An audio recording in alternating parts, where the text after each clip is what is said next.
Good morning students. आज हम seventh की साइंस की वर्कशीट करेंगे, वर्कशीट नंबर 16। डेट है आज 25 नवंबर। नेम ऑफ स्टूडेंट, यहाँ आप बेटा अपना नाम लिखेंगे। नेम ऑफ क्लास टीचर, यहाँ क्लास टीचर का नाम लिखेंगे। न्यूट्रलाइजेशन, आज की वर्कशीट में हम पढ़ेंगे न्यूट्रलाइजेशन क्या है। जो पिछली वर्कशीट्स हमने पढ़ी बेटा, उसमें हमने पढ़ा कि एक एसिड जो है वो ब्लू लिटमस पेपर को रेड कर देता है और एक बेस जो है वो रेड लिटमस पेपर को ब्लू कर देता है। वर्कशीट शुरू करते हैं। Neutralisation, the reaction between an acid and a base is known as neutralisation. A neutralisation reaction can be represented as, neutralisation क्या है? एक एसिड और बेस के बीच में होने वाला जो रिएक्शन है उसे हम क्या बोलते हैं? न्यूट्रलाइजेशन। आपको न्यूट्रलाइजेशन रिएक्शन दिखा रखा है। एसिड प्लस बेस क्या बनता है? सॉल्ट बनता है और वाटर बनता है। यहाँ जो है हीट भी निकलती है, ठीक है। इस रिएक्शन में प्लस हीट लिखा है मैंने, हीट भी यहाँ निकलती है। लिखा भी है इधर देखिए, some heat is always evolved और produced in a neutralisation reaction. कुछ हीट भी जो है एक न्यूट्रलाइजेशन रिएक्शन में निकलती है, ठीक है। आगे पढ़ते हैं। एग्जाम्पल, आपको एक एग्जाम्पल से समझाया गया है। The salt form during a neutralisation reaction depends on which acid and which base are reacted with each other. Neutralisation reaction किस पर डिपेंड करती है कि कौन सा एसिड कौन से बेस के साथ रिएक्ट करता है, ठीक है। When sodium hydroxide is treated with hydrochloric acid, जब हमने सोडियम हाइड्रोक्साइड को रिएक्ट कराया हाइड्रोक्लोरिक एसिड से तो न्यूट्रलाइजेशन रिएक्शन हुई और क्या बना? सोडियम क्लोराइड बना और वाटर बना। यहाँ आपको दिखाया गया है सोडियम क्लोराइड बना और वाटर बना। इस तरीके से हम इस रिएक्शन को लिखते हैं। ये देखिए यहाँ मैंने आपको लिख के दिखाया है, ये सोडियम हाइड्रोक्साइड है, ये हाइड्रोक्लोरिक एसिड है, क्या बना? सोडियम क्लोराइड बना और वाटर बना। H2O क्या है? वाटर का फॉर्मूला, ठीक है। और NaOH क्या है? Sodium hydroxide. जब ये HCl से रिएक्ट हुआ सोडियम क्लोराइड बना और वाटर निकला।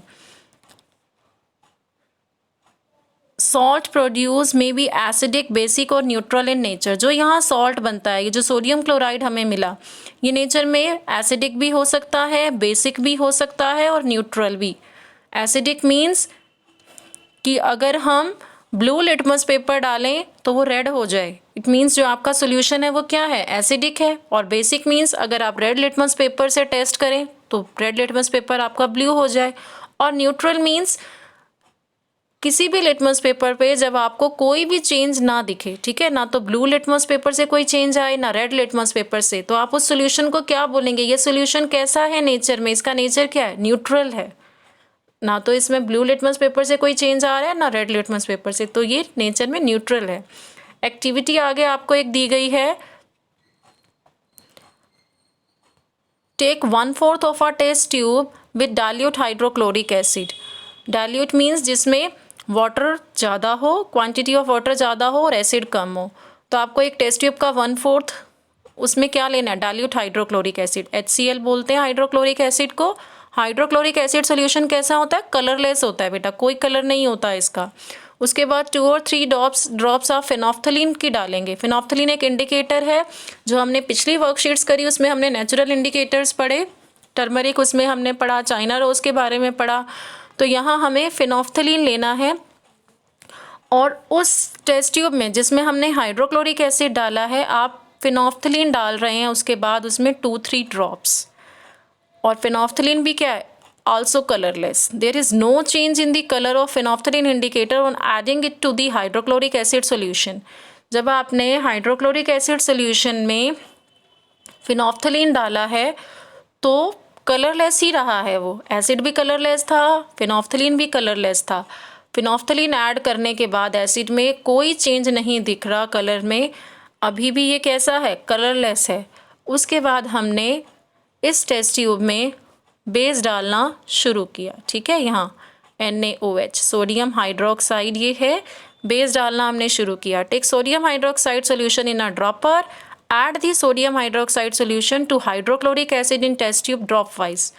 अब ये सोडियम हाइड्रोक्साइड इस एसिड और इंडिकेटर में, जो एसिड प्लस इंडिकेटर था उस टेस्ट ट्यूब में हम ड्रॉप वाइज डाल रहे हैं ये सोडियम हाइड्रोक्साइड।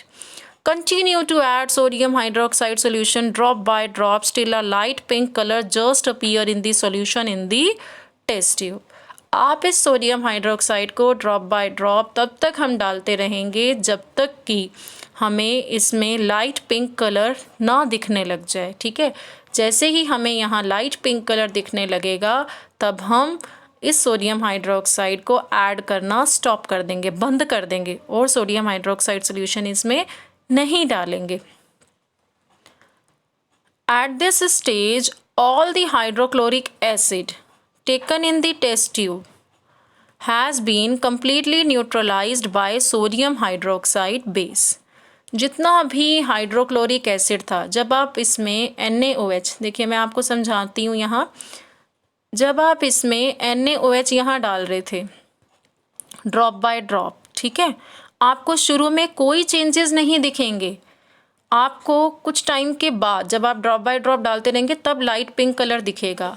चेंजेस क्यों नहीं दिखेंगे? क्योंकि इसके अंदर एसिड था और ये जो सोडियम हाइड्रोक्साइड है इस एसिड के इफ़ेक्ट को ख़त्म करेगा और यही रिएक्शन न्यूट्रलाइजेशन होती है। Sodium hydroxide is a base और ये बेस इस एसिड के इफ़ेक्ट को ख़त्म करेगा। इस एसिड का जो इफ़ेक्ट है इस सॉल्यूशन में उसको बिल्कुल ख़त्म करेगा, ठीक है, न्यूट्रलाइज करेगा और यही रिएक्शन क्या कहलाती है? न्यूट्रलाइजेशन।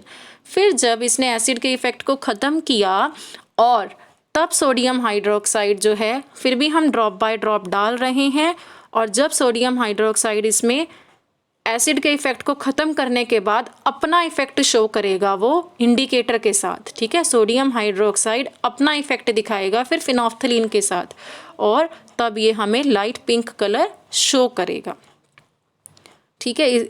हमने इससे ये जाना कि जो सोडियम हाइड्रोक्साइड है वो एक बेस है। जब बेस फिनोल्फ्थलीन के साथ रिएक्ट करता है तो हमें लाइट पिंक कलर ये दे देता है। अब आप यहाँ पढ़ेंगे तो आपको सब क्लियर हो जाएगा।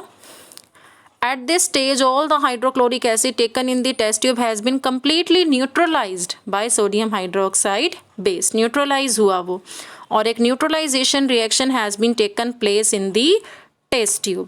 जितना भी हाइड्रोक्लोरिक एसिड टेस्ट ट्यूब में था वो completely neutralize किया NaOH ने, सोडियम हाइड्रोक्साइड बेस ने, और यही रिएक्शन न्यूट्रलाइजेशन है। It is evident that when the solution is basic, जब सोल्यूशन बेसिक होना शुरू हुआ क्योंकि एसिड का इफेक्ट ख़त्म हुआ फिर भी हम NaOH डाल रहे हैं ड्रॉप बाय ड्रॉप, तो जब सोल्यूशन बेसिक हुआ तो फिनोल्फ्थलीन ने पिंक कलर दे दिया और जब सोल्यूशन एसिडिक था तो ये कैसा था? कलरलेस था। If we touch the test tube immediately after the neutralization reaction is over, we will find the test tube to be somewhat hot. इस न्यूट्रलाइजेशन रिएक्शन के बाद अगर हम टेस्ट ट्यूब को छुएं तो वो हमें हॉट लगती है, गर्म लगती है।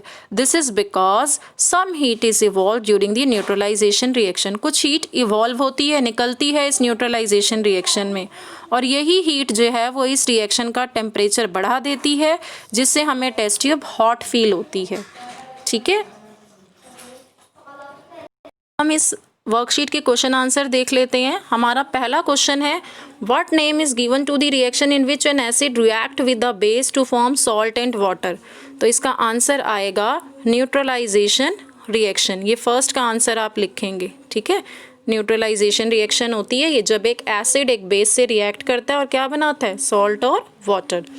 आपका next question number 2, sodium hydroxide and hydrochloric acid neutralise each other and form salt and water.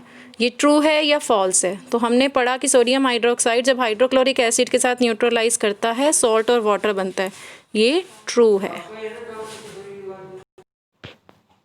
Question number 3, salt produce during neutralization reaction में B dash dash and dash. आपको 3 जो है वो फिलअप्स दिए गए हैं इसमें। क्वेश्चन नंबर 3 में जो सॉल्ट बनता है न्यूट्रलाइजेशन रिएक्शन में वो कैसा हो सकता है? तो आप लिखेंगे एसिडिक फर्स्ट में, फिर बेसिक और न्यूट्रल, ठीक है। एसिडिक, बेसिक, न्यूट्रल, 3 उसका नेचर में एसिडिक भी हो सकता है, बेसिक भी और न्यूट्रल भी। Question number 4, explain why if we touch the test tube immediately after carrying out the neutralization reaction of an acid and a base in it, it is found to be somewhat hot. Explain कीजिए क्यों जब हम एक test tube को touch करते हैं neutralisation reaction के बाद, जो न्यूट्रलाइजेशन रिएक्शन क्या है, एक एसिड और बेस के बीच में जो रिएक्शन कराया गया, उसके बाद जब हम टेस्ट ट्यूब को टच करते हैं तो वो हमें हॉट क्यों लगती है। तो आप यहाँ से आंसर लिखेंगे, if we touch the test tube immediately after the neutralization reaction is over, we will find the test tube to be somewhat hot. This is because some heat is evolved during the neutralization reaction. This heat raises the temperature of reaction mixture and makes the test tube feel hot. ठीक है, ये आप fourth के answer में लिख देंगे। अब इस वर्कशीट के आप क्वेश्चन आंसर कर लीजिए। अगर आपको मेरा वीडियो अच्छा लगा हो तो प्लीज़ मेरे चैनल को लाइक एंड सब्सक्राइब करें। Thank you for watching my video.